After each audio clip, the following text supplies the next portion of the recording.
Olá, seja muito bem-vinda, muito bem-vindo a mais uma edição do Papo com Ela. Eu sou Michele Figueiredo e no programa de hoje você confere um bate-papo sobre menopausa.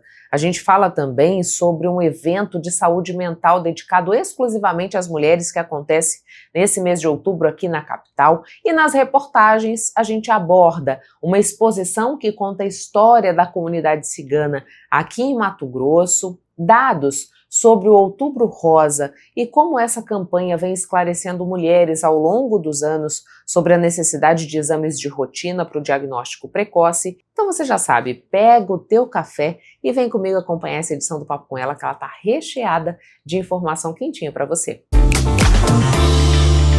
Dados de 2024 apontam que 30 milhões de mulheres vivem na menopausa aqui no Brasil. Com o aumento da expectativa de vida, estima-se que elas viverão 1/3 de suas existências no pós-menopausa. Esse estágio da vida pode ser desafiador pelas mudanças que provoca. Informação é sempre uma aliada para lidar com o processo. Por isso, Papo com Ela recebe nessa edição a médica ginecologista Gesiele Martins para debater a temática. Doutora Gesiele, muito obrigada por aceitar o nosso convite para que a gente pudesse falar mais sobre menopausa, esse assunto que muitas vezes é quase um tabu para que a gente possa discutir, né? Mas queria que a gente começasse dizendo assim, o que a menopausa provoca no organismo da mulher e quais são as principais alterações que ela experimenta nessa fase da vida? Perfeito, eu estou muito feliz de estar aqui, muito honrada. Eu sou ginecologista há mais de 15 anos e há 5 anos a minha área de atuação é menopausa. Então eu atendo pacientes 40 anos mais e a minha paixão, né, em transformar, em cuidar dessas mulheres. Então o que é menopausa, o que vai acontecer com essa mulher? A princípio a menopausa é uma fase e essa preparação se antecipa em quase 10 anos na data da menopausa, com o início de uma fase que a gente chama de climatério. Então, o climatério, que acontece na mulher por volta dos 40 anos, é uma fase de mudanças, de transições lentas e graduais.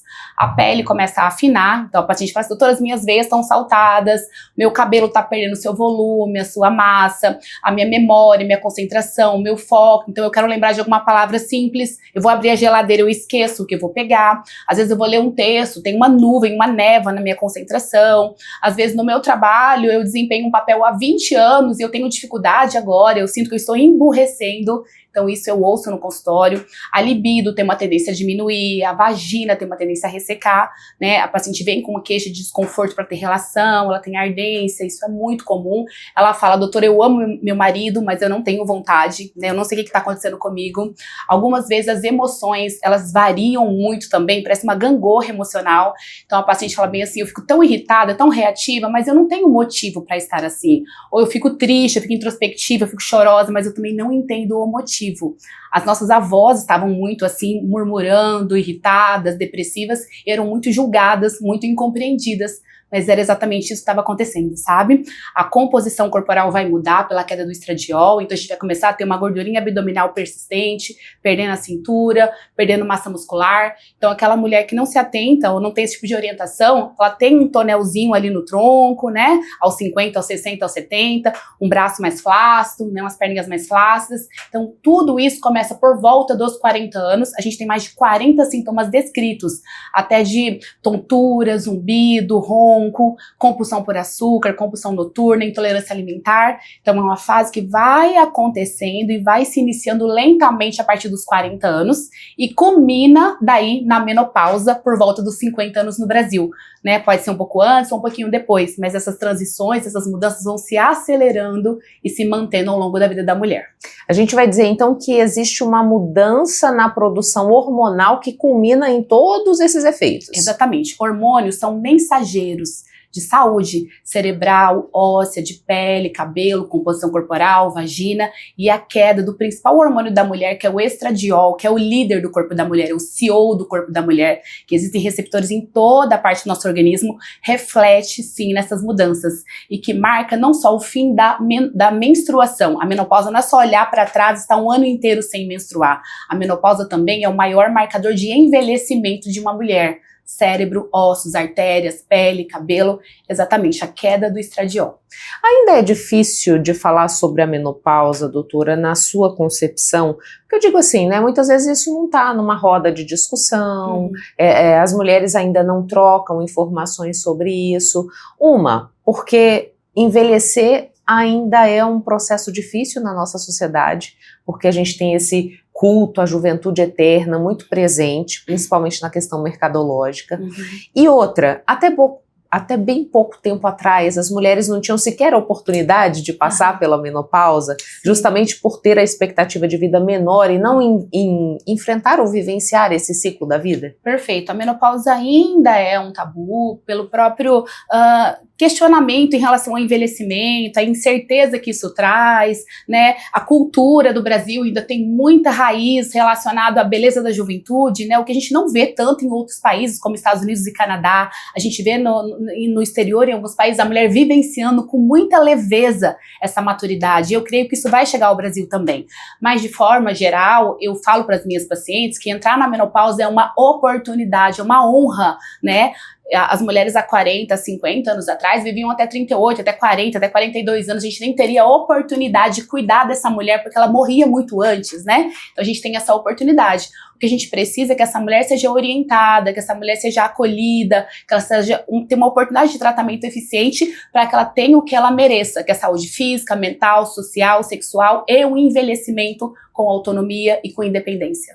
Nessa perspectiva, né, de suporte, o que essa mulher que está se aproximando dos 40, que vai vivenciar esse climatério para depois culminar de fato na menopausa, quais os cuidados que ela precisa ter, doutora? Já há ali um manejo medicamentoso ou de práticas disponíveis para que ela passe por essa fase de uma maneira mais confortável? Porque muitos relatos que a gente escuta é assim, sempre há uma reclamação da dificuldade de lidar com aquilo que se apresenta como diferente, né? Seja as ondas de calor, seja essa instabilidade ou essa irritabilidade que se apresenta. Então, como que a gente maneja essa fase? Perfeito. Primeiro, essa paciente tem que ser orientada, porque a paciente não compreende essas mudanças, né? Ela é muito julgada, ela tá incompreendendo porque, como eu disse, ela ama o marido, mas não tem vontade de ter relação, ela trabalha 20 anos, mas ela não tá conseguindo ter cognição no trabalho, então ela tem que saber o que tá acontecendo. Ela não quer brigar com o filho dela, mas ela tá reativa, né? Ela tem que ser orientada, entender que não é só com ela, tá? Que isso faz parte de uma fase. Segundo, existem alguns pilares que a gente precisa fortalecer. Muitas mulheres falam na reposição hormonal, e realmente a reposição hormonal é um pilar importante, mas ela não é um milagre, tá? O milagre sempre é uma rede de forças, uma rede de pilares, uma corrente de fato que a gente vai fortalecer para essa mulher. O primeiro pilar inegociável é o sono de qualidade, o sono que ela acorda restaurada. O sono muda muito durante a menopausa pela queda de um outro hormônio que chama progesterona, que aprofunda esse sono. Então é muito comum aquela paciente que acorda às 3 da manhã, acorda às 3h30, né? Ou que dorme a noite toda, mas ainda acorda cansada, ou que está dormindo e anda no corredor e alguém anda no corredor e ela acorda. Então a gente tem que otimizar. A gente tem que primeiro precisa entender que o sono precisa ser respeitado. A gente tem um dia a dia de muitas demandas, responsabilidades, pressões, e muitas mulheres acabam levando isso para a noite, até de uma forma inconsciente. Então a higiene do sono, tirar a partir de um certo horário, celular, televisão, né, ter um ambiente mais calmo, tranquilo, não resolver nenhum problema, não brigar com ninguém, certo? A suplementação no sono, a melatonina, o triptofano, o magnésio, e na segurança a reposição hormonal de um hormônio que chama progesterona, traz muita qualidade para essa mulher, porque é muito comum nessa fase a mulher muitas vezes usar um indutor de sono, Zolpidem, Alprazolam, Rivotril, e muitas dessas pacientes não precisariam estar usando essas medicações que podem causar dependência. Tá? Um segundo pilar é o pilar da atividade física. De fato, a gente precisa proteger a nossa massa muscular, que começa a definhar nesse período. E a massa muscular tem muito além de estética, ela tem a ver com independência, com autonomia, com se levantar da cama sozinha, carregar sacola. Então essa mulher precisa fazer musculação de 3 a 4 vezes por semana. Isso vai proteger essa mulher contra a causa mais comum de morte da mulher na menopausa, que é a osteoporose. A mulher aos 70, aos 80, ela acaba morrendo muito de queda, de fratura de fêmur, ela fica acamada, ela tem uma pneumonia, uma trombose e morre. Então a gente precisa avisar esse osso que a gente precisa dele através da musculação. A gente precisa de uma atividade aeróbica também para melhorar o condicionamento cardiorrespiratório. Essa mulher vai viver mais, se ela fizer uma atividade aeróbica, ela vai ser mais independente, ela vai levantar da cama sozinha todos esses anos se ela fizer musculação, né? A gente também precisa de estratégias alimentares. A gente precisa colocar proteína na refeição dessa mulher, ovos, carne, peixe, o frango em todas as refeições, café da manhã, almoço, lanche da tarde, jantar. Porque proteína que constrói músculo, proteína que constrói colágeno para cabelo e para pele, e proteína que traz saciedade alimentar. Eu falo que comer pão não tem problema, o problema é o que vai com pão. Se for um pão com manteiga, é um problema. Se for um pão com 2 ovos, um pão com carne moída, um pão com frango desfiado, essa refeição vai trazer mais saciedade, vai manter o peso dela melhor. Tá? A gente vai ter que tirar também os alimentos que inflamam muito essa mulher, e o campeão, ou diminuir o açúcar, né? Um dos campeões de restrição é o álcool. Não existe nenhum nível seguro de álcool para mulher 40 anos mais. O álcool, ele é muito inflamatório e ele muda o DNA da célula. É o segundo critério mais importante para câncer de mama na mulher, só perde para obesidade. Então a gente tem que restringir o álcool dessa mulher, e os alimentos industrializados, salame, salsicha, calabresa, que está ligado a câncer de intestino, que é o segundo mais comum no Brasil. A gente precisa olhar para essa mulher também, para olhar o suporte dela nutricional, porque às vezes eu vou falar, nossa, você tem que ir para academia, mas a vitamina D dela tá baixa, o B12 tá baixo, o ferro tá baixo, então ela não tem nenhum suporte orgânico para que ela vá, que ela tenha disposição. Então a gente tem que olhar para isso. A gente tem que olhar para o gerenciamento de estresse dessa mulher, porque às vezes ela está passando por algum conflito maior, algum desafio maior, ela não está sendo acolhida, respeitada, então a gente não vai conseguir alinhar o tratamento dela se ela está passando por um processo difícil sem acolhimento. Então, cuidar das emoções é fundamental, e a gente vai avaliar também o eixo hormonal, na segurança e na possibilidade do acompanhamento. A reposição hormonal, ela vai trazer benefício para essa mulher, não só para os sintomas como fogachos, ressecamento vaginal, pele, cabelo, mas vai fazer prevenção de Alzheimer, vai fazer prevenção de infarto e derrame, vai fazer prevenção de fraturas ósseas. Então, essa mulher, ela tem uma corrente que pode ser auxiliada, além da reposição.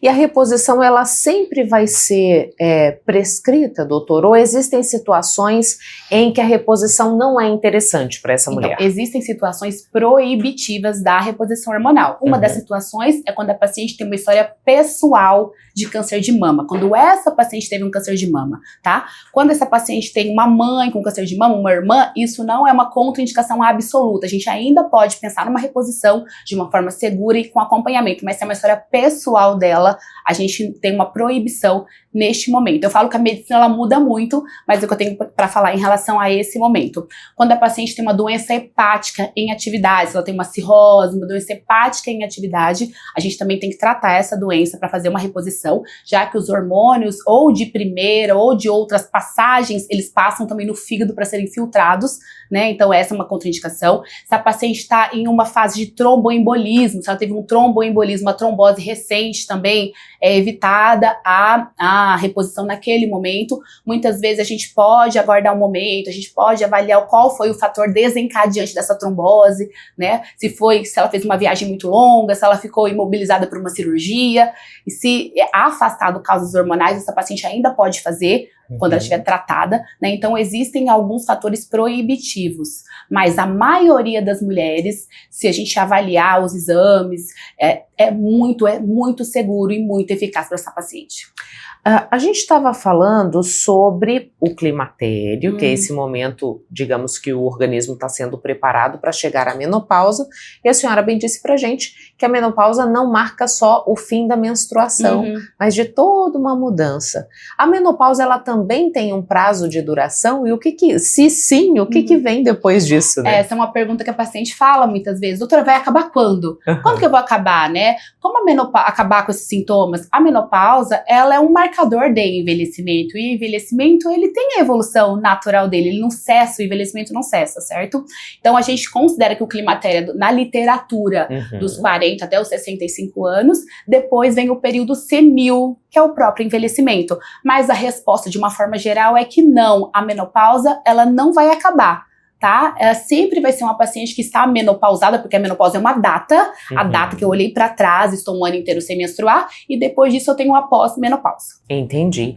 E quando a gente pensa nessa questão que a gente estava falando sobre as alterações que essa mulher vivencia, e que muitas vezes o mercado de trabalho não entende isso. Eu tive a oportunidade de conversar com um pesquisador recentemente aqui no Papo, e ele levantava informações justamente sobre como esse profissional 50 a mais é visto para o mercado de trabalho e a ressignificação que ele faz desse momento que ele vivencia. E ele dizia, olha, para as mulheres tem ainda um fator agravante, que é a menopausa. Sim. Como que a gente lida com isso nesse aspecto, doutora? A gente precisa, de fato, dar suporte para essa mulher, encorajar essa mulher, tratar essa mulher, tá? Porque a mulher sente muito.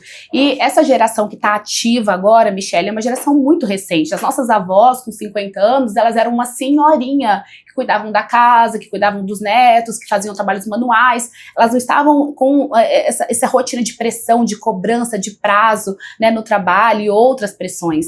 Então, essa rotina dessa mulher independente aos 50, aos 60, empreendendo, né, é muito recente na nossa sociedade. E essa mulher acaba sentindo muito, né, eu vejo realmente no consultório essa queixa de cognição, de aprendizado, de raciocínio, ela acaba se envergonhando muito, ela se sente, né, que tem essa defasagem no trabalho, ela mesma sente, às vezes ela vê muito preconceito dos colegas ou dos chefes, né, ela se sente mal por isso também. Então essa paciente, ela precisa de suporte, essa mulher precisa de ser encorajada, a questão orgânica. Quando ela se sente bem, a reposição hormonal, muitas vezes a paciente sente exatamente isso. Ela fala assim, doutora, eu tenho libido de viver, de trabalhar, de sair com as minhas amigas. Não é só libido de relação sexual quando eu faço uma reposição, eu tenho libido de vida, de trabalhar, de viajar. Então essa paciente, quando tem esse suporte, ela se encoraja, né? E trazer isso para cada vez mais, para os meios de comunicação, para as redes sociais, para a televisão, para o rádio. E essa mulher sim é totalmente capaz, totalmente, ela só precisa ser ajudada. Quando que a gente considera, porque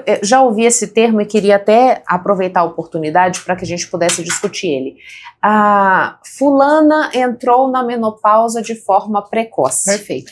Isso acontece? Quais são os fatores que contribuem para isso e quando é que a gente considera uma menopausa como precoce? Michele, isso não é tão incomum, tá? E na nossa geração, cada vez mais pacientes diagnosticados com menopausa precoce, que é aquela menopausa antes dos 40 anos, tá? Muitas não estão antes dos 40 anos, mas muito antes da média da brasileira, que a média da brasileira volta dos 50, paciente com 41, 42, e isso é muito ruim para essa paciente, porque a menopausa é um marcador de envelhecimento importante. Então essa paciente, ela tá envelhecendo 10 anos antes, 12 anos antes, 14 anos antes da média da brasileira. E eu não tô falando de questões estéticas, tô falando de cérebro, tô falando de coração, tô falando de estrutura artéria, mesmo, né? Parte orgânica. Então essa paciente, ela precisa praticamente, assim, quase que obrigatoriamente ser tratada, ser orientada, porque ela tá perdendo muito. O risco de Alzheimer, de demência, de fratura é muito maior para essa mulher. Inclusive, a reposição dela tem que ser uma reposição diferenciada e muitas vezes até com doses maiores, porque o cérebro de uma mulher de 38 anos, que 38 anos, ela precisa de muito mais estradiol do que o cérebro de uma mulher de 54 anos. A artéria precisa de mais. Entendeu? Então, a menopausa é precoce, quando acontece abaixo de 40 anos, e a gente precisa tratar essa mulher, se for seguro para ela. E existem fatores que explicam o porquê disso? Sim, o fator mais importante da menopausa precoce é a herança familiar, tá? É a história genética. Então, a gente acaba vendo mães dessas pacientes que entraram na menopausa precocemente e elas acabam, ou irmãs, ou tias, ela acaba se repetindo. Isso tá muito consolidado na literatura médica, tá? E quando a paciente tem uma filha, eu sempre falo com ela, olha, você tem filha? Sua filha não pode postergar muito uma gravidez, ela não pode deixar para engravidar com 38, com 40 anos, a gente tem que aconselhar essa menina também, porque isso é uma herança forte para ela, tá? Agora, a nossa geração, com hábitos de vida, com fatores ambientais, com estresse, né? A paciente que é insone, a paciente que tá acima do peso, e tudo isso colabora muito, tá? Questões que falam muito na literatura, que é muito consolidada, é paciente que passou por quimioterapia, por radioterapia, tá? Que não é a maioria das pacientes, mas os fatores ambientais de estresse, eles são também muito poderosos, tá? Na medicina, existe um sonho na ginecologia, postergar a menopausa, deixar que essa paciente, de uma forma geral, a população do Brasil, entre na menopausa mais tarde, né? Então, existem muitos estudos em relação a isso, com células-tronco, com PRP, e hoje já é feito transplante de ovário para as pacientes que tiveram câncer. Então, se a paciente teve um câncer ali, um sarcoma, né, na adolescência, aos 20, aos 25 anos, é possível, a gente faz isso já, tira um pedacinho desse ovário, congela esse ovário, e quando ela fizer 40 anos, lá depois a gente faz de novo o autoimplante. E doutora, a gente falou de uma série de mudanças que, quando a gente discute, parece que são muito ruins para essa mulher, por conta de toda essa mudança de estrutura, de possibilidade de doenças que podem se apresentar. Mas existe um lado positivo de entrar nesse processo? Eu falo que a gente tem 2 caminhos na vida, né? Ou a gente vai morrer jovem, ou a gente vai envelhecer, né? Então, o fato de entrar na menopausa realmente é uma oportunidade de viver, é uma oportunidade de você estar numa fase muito mais madura, mais experiente, mais consolidada no seu trabalho, com a sua família, né?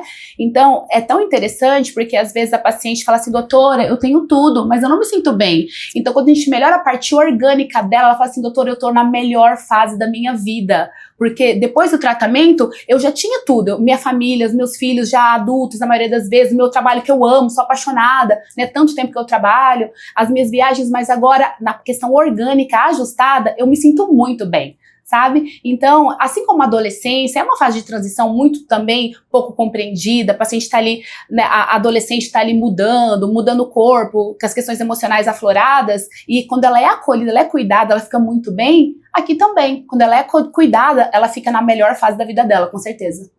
Agora, a senhora falou sobre osteoporose e temos um outro dado que diz respeito a problemas cardíacos nessas mulheres na fase da menopausa, cardiovascular. Pode falar um pouco disso? O estradiol, que é o nosso líder, que é o nosso CEO, ele é um hormônio que traz muita saúde arterial. Então, de uma forma bem simples, o estradiol, ele funciona como uma vassoura na artéria. Então, a gente tem uma artéria que o estradiol consegue limpar. O estradiol traz elasticidade para minha artéria, fica complacente. Então, o sangue bate, minha artéria está elástica. Quando eu perco meu estradiol na menopausa, a minha artéria fica rígida, fica dura. E eu começo a arranhar essa minha artéria, né, pela pressão do sangue, de fato. Então, as placas de colesterol, vendo aquele arranhão, elas se aderem naquele arranhão para tampar aquele arranhão, formando as placas de ateroma, que fazem essas mulheres na menopausa infartarem mais, terem mais derrame, AVC, do que as pacientes mais jovens, certo? Então, o estradiol, ele tem muito receptor arterial. É interessante falar sobre isso, que quando eu inicio a minha reposição, porque a gente tem uma janela de oportunidade, um momento ideal para começar a reposição, esse estradiol, que eu entrei na menopausa e já inicio a minha reposição, ele continua protegendo a minha artéria, tá? Se eu passo mais de 10 anos que eu já perdi a minha janela, que eu não fiz, eu decidi não fazer, mas depois eu me arrependo e quero começar a reposição depois de 10 anos, o estradiol continua uma vassoura, mas ele já vê placas nas artérias, ele vai descolar aquelas placas e aí fazendo um AVC e fazendo um infarto. Então eu não posso começar a reposição quando eu quero, eu posso começar a reposição justamente quando eu posso, quando eu tenho segurança, tá? Então o estradiol protege a minha artéria, mas eu não posso começar em qualquer momento a reposição. Por isso que é muito importante essas visitas regulares a um profissional, porque ele vai me ajudar a entender cada um dos momentos que eu vivencio nessa trajetória de ser mulher, né? Perfeito. Doutora, muito obrigada. Fica o canal aberto caso você queira trazer mais algum esclarecimento que eu não tenha lhe perguntado. Perfeito. Eu queria conversar um pouquinho com as pacientes sobre o medo do câncer em relação à reposição hormonal, que é uma demanda, né, que a paciente às vezes vem, a paciente vem ansiosa, angustiada, doutora, eu vou fazer reposição hormonal, eu vou ter câncer, né? Esse medo de câncer, ele surgiu de um estudo que chama WHI, tá? Pra gente contextualizar, a reposição hormonal, ela é na história da medicina, ela é muito jovem. A gente não precisava de reposição hormonal na década de 40, na década de 50, como a gente falou, que a gente nem entrava na menopausa, certo?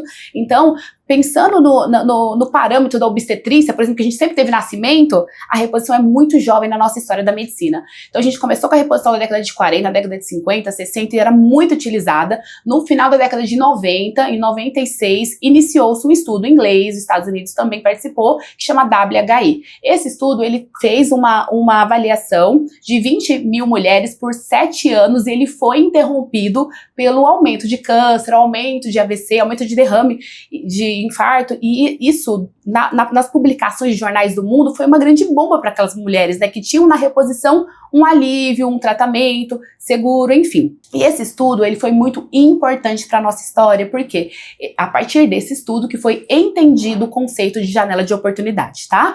Então, durante esse estudo, foram 20 mil mulheres entre 49 e 79 anos para iniciar a reposição hormonal, porque não se conhecia essa janela.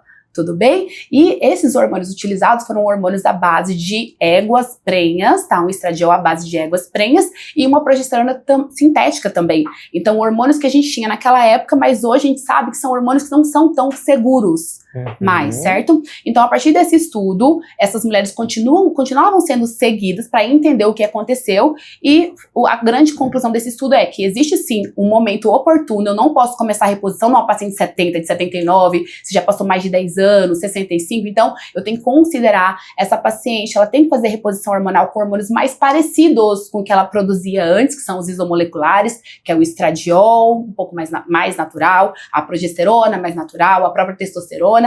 Então, existiu, esse estudo foi uma grande mudança de paradigma, tá? Mas, de uma forma geral, é falado muito sobre esse medo, né? Fica muito estigmatizado e depois o que foi falado como benefício, como foi reavaliado esse estudo, fica pouco falado. Então, ficou muito essa cicatriz nessas mulheres. Tanto é que a gente tem 2 gerações, da minha mãe e da minha avó, muitas vezes, que não tiveram acesso à reposição por medo, né? Então hoje a gente já sabe que a reposição hormonal é segura, se for feita de uma forma com acompanhamento, ela é eficaz e os riscos de câncer de mama, eles são muito, muito baixos, tá? Para você entender, numa proporção de 100 mulheres que nunca fizeram reposição hormonal, 10 terão câncer de mama, que é o câncer mais comum do Brasil hoje, né? 10,3 se fizerem reposição hormonal. Então, o aumento é muito pequeno em relação a benefícios. Então, para Alzheimer, para demência, para fratura, para infarto. Então, essa mulher, sim, ela tem que ser orientada que a reposição é segura e vai ajudá-la.